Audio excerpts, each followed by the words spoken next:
Hello, everybody, and welcome. Today, we'll talk you through a step-by-step guide to create SLOs using GCP Cloud Operations Suite and deploy Elastic solutions on Google Cloud. If you want to learn more about why you should prioritize reliability and about SRE, Site Reliability Engineering, we'll share with you some public resources at the end. But our focus today will be to demonstrate how to deploy Elastic solutions and how we can measure reliability on GCP easily, which we will demonstrate using our open source learning environment, Cloud Operations Sandbox. Before we start, we'll introduce ourselves. I'm Ayelet Sachto. I'm an infra strategic cloud engineer based in London, and I'm specializing in app modernization and SRE. I'm also leading PSO SRE efforts in EMEA. Hi, and I'm Casey West, a lead developer advocate in Google Cloud Engineering. I focus on helping people use Google Cloud Platform to achieve their goals. Later, I'll show you how easy it is to get Elastic's solutions running on GCP. But first, Ayelet will share Google's perspective on measuring reliability in production, a fundamental capability for any organization delivering complex solutions in the cloud. So let's jump in. Reliability is a feature that needs to be prioritized and taken into consideration from the very beginning. Reliability is also our most important feature because if we are perceived as unreliable, we'll lose our user trust and they will leave us. But reliability is not enough. We can't just sell reliability to our users. We need features, new capabilities, and innovation. Google's framework for finding that balance between velocity and reliability is site reliability engineering. So how SRE enable us to find that balance? How we know what is the level of reliability we need to provide our customers? In SRE, we are using a customer-centric approach. As long as our users are happy, we can prioritize velocity. But when we are perceived as unreliable, we stop and prioritize reliability. But where do we draw the line between happy user and unhappy user? We call that measurement a service level indicator, SLI. An SLI tells you at any moment in time how well your service is doing. Is it doing acceptably or not? A reliability target for an SLI, called an SLO, service level objective, aggregates that over time. It says over this window of time, this is my target, and how well am I doing against it? Most of you probably familiar with SLA, Service Level Agreement, which define what you are willing to do. For example, provide money refund if you are failing to meet your objective. To achieve that, we need our SLOs, our target, to be more restrictive than our SLAs. Our scope to examine and measure our users' happiness is user journey. Your users are using your service to achieve a set of goals. And the most important one, called critical user journey. The use of SLOs facilitate incentive alignment across the product lifecycle and help you make data-driven decisions. So now that we are all aligned on terminology, let's demonstrate how we can draft and configure SLOs and SLIs. For that purpose, I want to use Cloud Operations Sandbox, which is click-to-deploy learning environment. It includes demo service, one-click deployment script, interactive walkthrough, synthetic load generator, and SRE recipes, which is our version of chaos engineering, which we'll also demonstrate today. The demo app called Hipster Shop. It is a web-based e-commerce application with a front end and a series of back-end services. It's composed of 11 microservices written in different languages that talk to each other over gRPC. And it demonstrates the use of technologies like Kubernetes, GKE, Istio, cloud monitoring and logging, and much more. In order to develop SLIs, it's important to understand how the application is built. So let's have a closer look. Users access the application through the front end. Then purchases are handled by the checkout service. Checkout service depends on currency service to handle conversion, and other services such as recommendation service, product catalog service, and ad service that are used to provide a front end with content needed to render the page. The first step in SLO creation is listing the critical user journeys for the business. In our case, user can browse items, add them to the cart, and purchase them. So next, we would want to ask ourselves, which one are the most important to the business? Think about it from the user perspective. How many times did you browse or add items to your cart without actually purchasing them? It's important to mention that all of them are actually critical user journeys and are important to the business. But checkout is the most important one to our revenue. So for the rest of the example, we'll use checkout critical user journey as the basis for our SLOs. And later, you can apply the same techniques to other critical user journeys, hopefully for your own service as well. Next, we'll want to identify which metrics will represent the user experience the most accurately. Given that the application itself serves end user e-commerce traffic, it's important that the user experience remain constant. For that purpose, we can use SLIs for request availability, how many requests are successful, latency, how long a request takes, correctness, and other indicators. For that, we'll need to identify the SLI type, specification, and implementation. We'll choose an SLI type from the menu, depend on the type of interaction, request response, data processing, or storage. We will want to represent those as proportion, number of good events divided by the total number of valid events. And then we'll refine that specification into a detailed SLI implementation, adding a measurement method. For this user journey, we'll focus on one microservice, the checkout service. We want the checkout functionality of our service to be available. In this case, we want to monitor how many users tried to check out and how many of those requests succeeded. So the number of successful requests is the good metric. It's important to detail what specifically we are going to measure and where we are planning to measure it from. So the availability SLI should look something like this.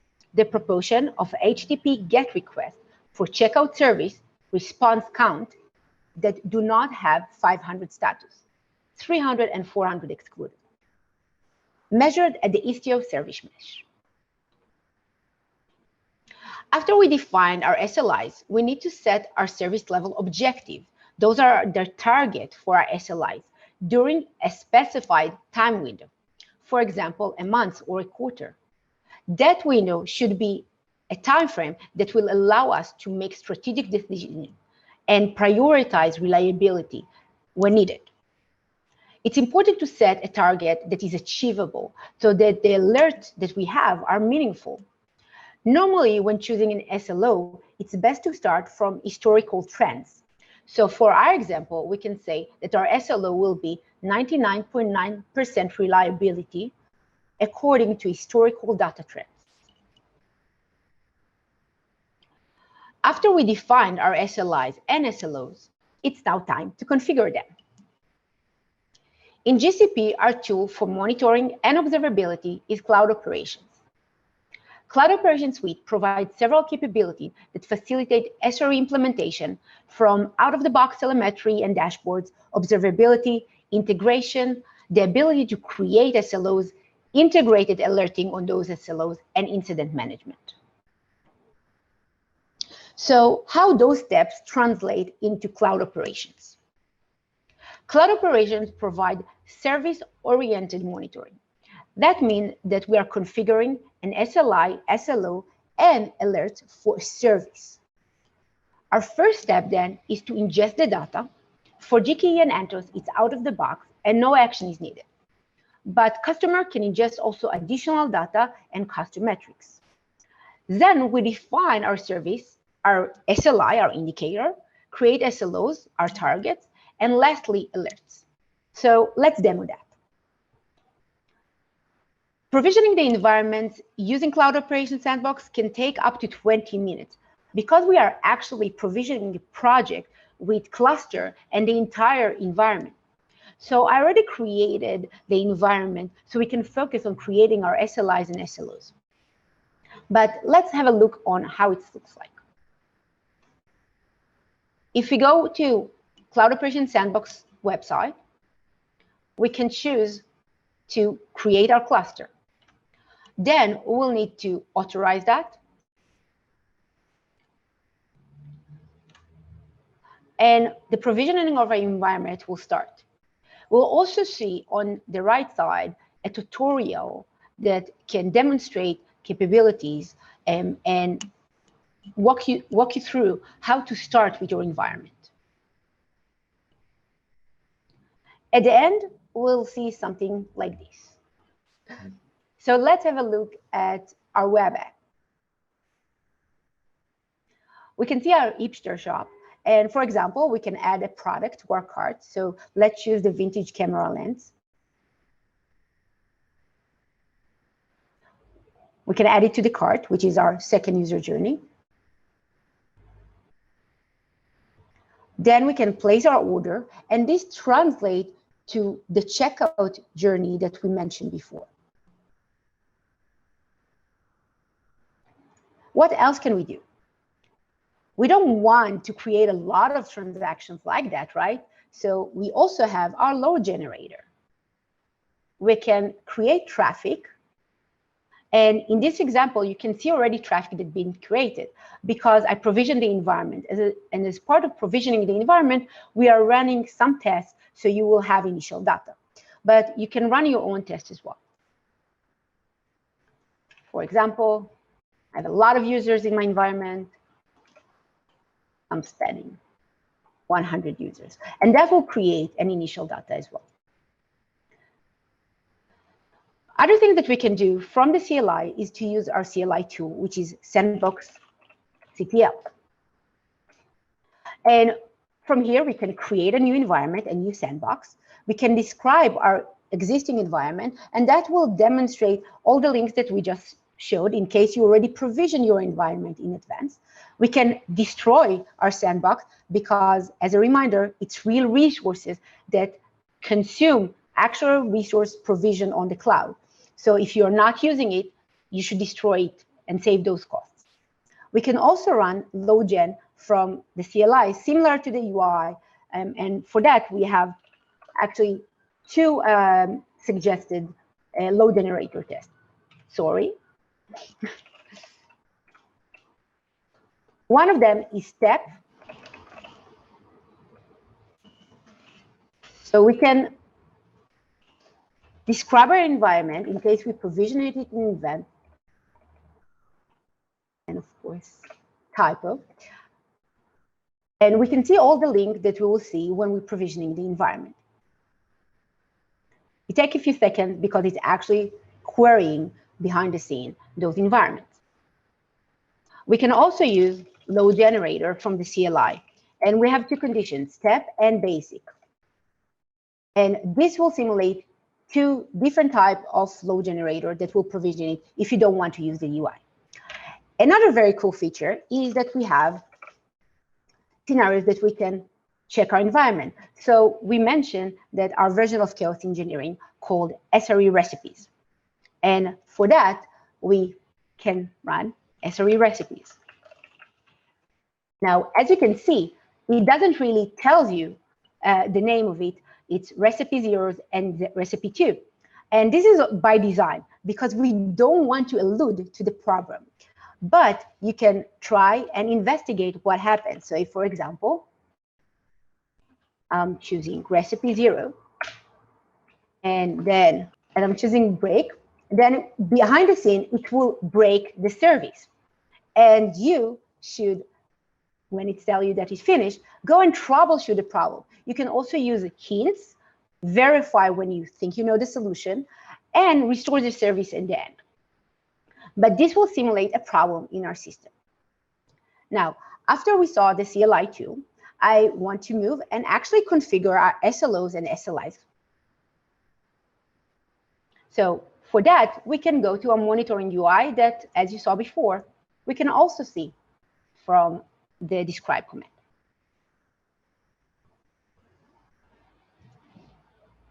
We'll go to the services overview screen. And if you look carefully, you can see that actually each service have both custom and Istio type of services. The reason for it is that, as I mentioned before, Istio services are already identified automatically and you don't need to. But for Cloud Sandbox, Cloud Operation Sandbox, we chose to configure also custom services using Terraform to demonstrate that capability and allow the users to have both the code as a reference, but also to play with that functionality. But let's configure SLIs and SLOs for the availability SLIs that we mentioned for the Istio service that was recognized automatically. So we talked about checkout service. Next step is to create an SLO. We wanted availability.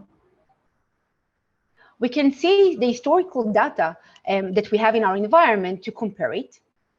And as you can see, it already identified the request count for us. But for other services, you can configure your own and choose what you see fit. We'll choose rolling window and 28 days. We'll also choose our target, which is 99.9. And at the end, we can review it. And you can see that actually we are already breaching our SLO at the moment because this is very tight and it's close to the goal that we already identified. So we might want to change it. But what else we would want to do with our SLO? We want to know about it. If we're breaching, for that, we want to configure the alert. So we can quickly choose create SLO alert, choose the threshold, the burn rate threshold as well. And we can get notified about it. There are several notification channels that you can choose. The automatic one that you can see here is email, but if you go to manage notification channels, you can also use other channels like PagerDuty, integrated with webhooks, which is very common, or Slack. After you configure it, you will see it in this screen after you do refresh. And in this case, I will just choose an email for the demo and do OK. And save. When we do have a problem, we can see it both in the services screen, like you can see here. We can see it in the service screen, similar to what we just saw. And we can also see it in the alerting screen. And here you will see all the incidents that are firing at this moment.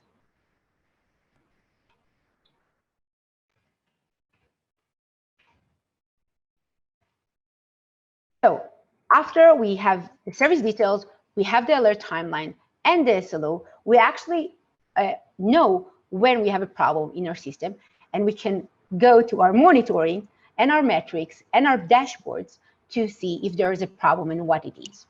Again, in our case, it's already pre-configured for you, so we can go to dashboard and go to checkout service. And you can see all the information of the dashboard in one place. And with that, I would want to hand it to Casey.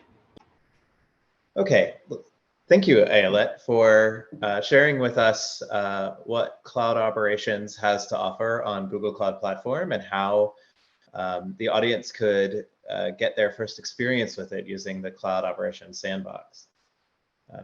Any complex environment requires you to have reliability. And of course, as we learned, achieving reliability requires you to be able to understand how your environment runs and have observability regarding that. We know at Google Cloud that a lot of our customers also use additional solutions in their architectures, such as Elastic solutions. And we want to make sure it's as easy as possible to integrate those.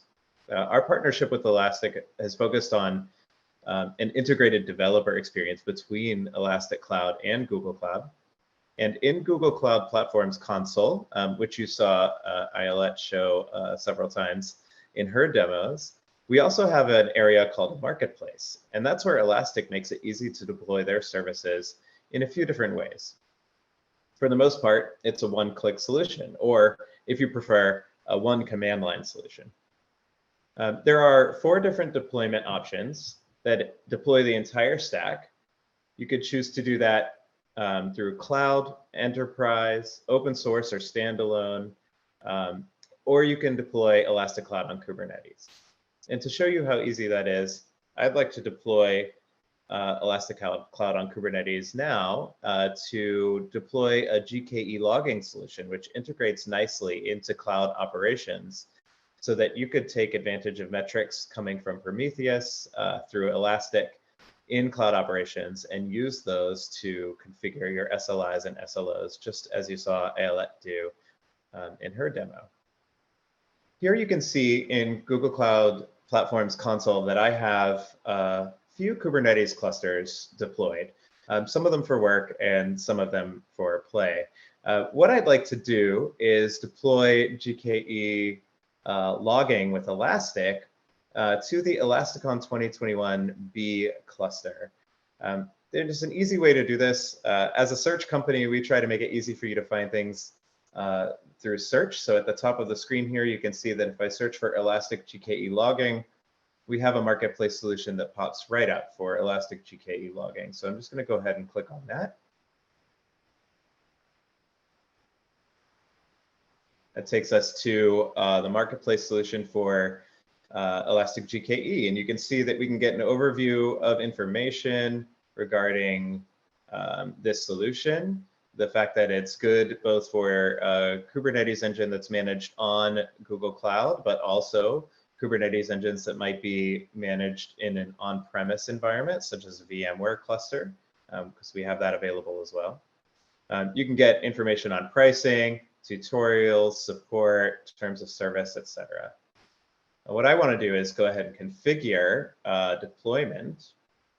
And I'm going to choose the cluster I want, Elasticon 2021B. I could create a new namespace to deploy the solution into that isolated namespace, or I can just choose the default, which I'll choose for now. So you can see I can create an instance name for this application, and we'll see what that means in a moment. And Elasticsearch replicas, I can set up my storage class. Choosing different storage classes could affect the pricing and the reliability of your solution. I'll go ahead and stick with premium. The overall size.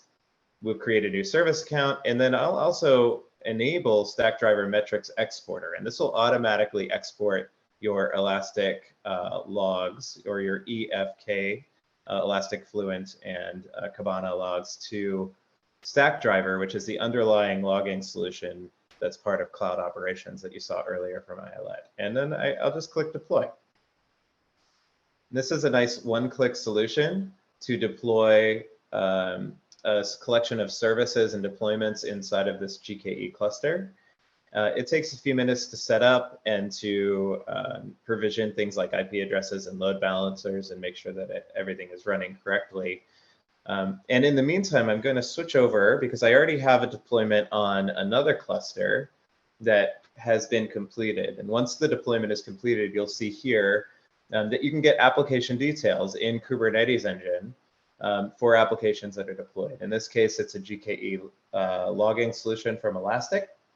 You can see that we have good application information like the description for this application, again, how to get support and documentation, and also next steps on how to use this solution. So if you would like to log into the Kibana API, you do that through a standard kube control port forward, just like you would for any open source compliant Kubernetes distribution.